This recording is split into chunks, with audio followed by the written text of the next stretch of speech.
So my Habitat story started probably when I was touring in Iraq and Afghanistan, not knowing where my life was going to end up afterward.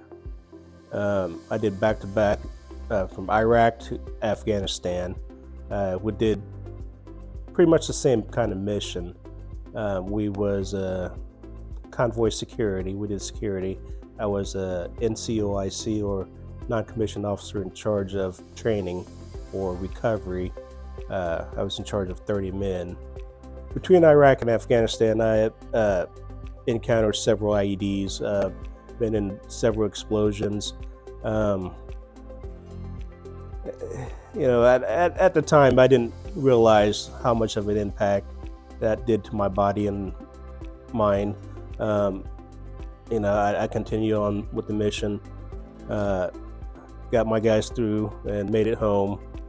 But the impact after the mission was greater than the mission itself. The responsibility was lifted off my shoulder, and everything just came flooding in. And the pain, the suffering of all the time that we was there, it just hit me all at once, and it struck me to the point where I was immobilized. I was broken for about 2 years. I was on the couch, drinking,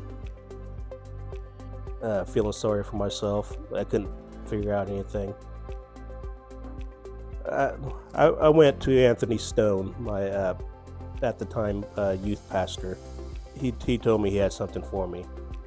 He said, "Just trust me and come with me."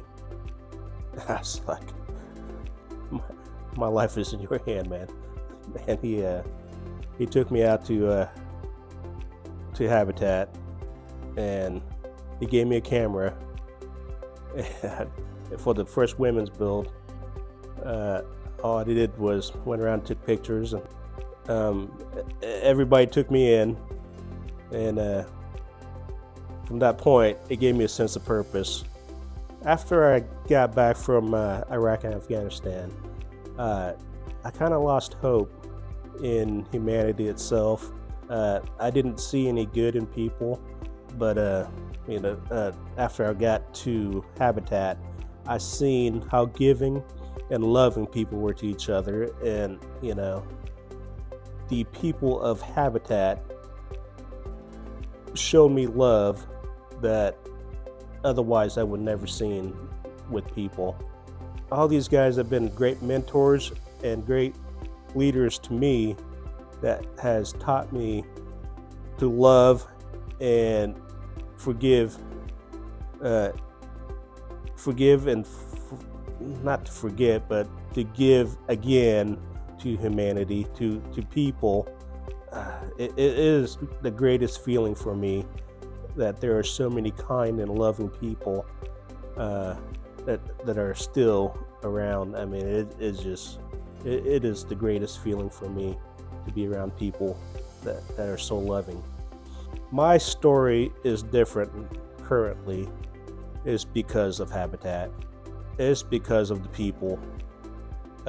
It is because of this many builds that I've been on with the many homeowners, that I got to meet their stories, get to meet their family and their children, and how this has impacted and touched their lives.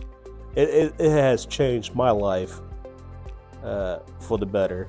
I'm in a better place, in a better situation, because of the people of Habitat.